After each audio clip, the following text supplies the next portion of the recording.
And you are now promoting insecurity. Please look for another place for him. See, no. I can wear this. My vehicle is parked at the center of office. No worry, that one. Hold on. So, this is rising. This is sun. This is rising sun, not Biafra, not Eastern Security Network. Do you understand? So, with my education, I know areas to go, areas not to go. Don't enter one chance for Nigeria police and una no Chiwetu na that man where they always they make people they laugh. Very funny man. I really like the man well, but this one where you can go wear Biafra clothes now, come they wear and come out they I don't understand. Una no say Naija, they don't want to use eye to see that Biafra cloth for now because they never divide Nigeria into two. So when you go come make Chiwetu now go wear the clothes they wear and they waka for streets.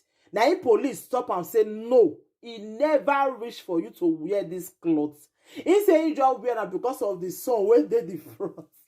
That man, a very funny man. Very, very funny man. Even when they say cash him, you see they funny. So now they arrest him, say no.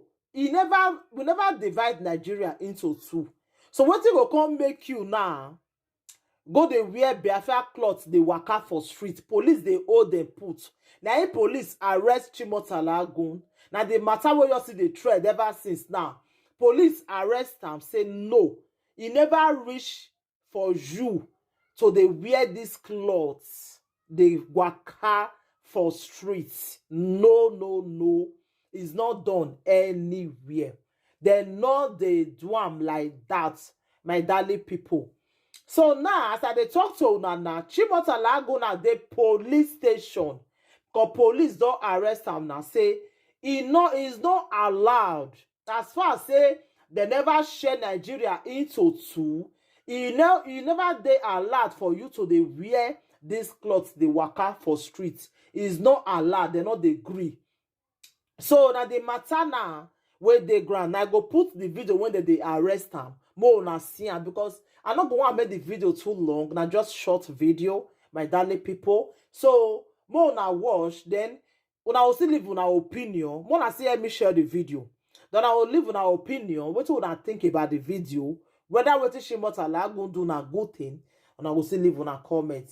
Thank you, my darling people.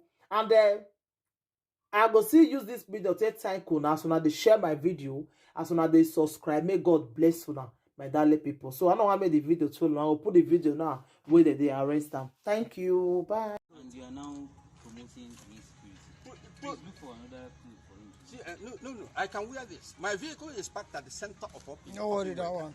Hold on. So, this is rising. This is sun. This is rising sun, not Biafra, not Eastern Security Network.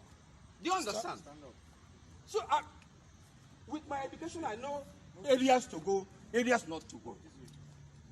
Shower like a dog and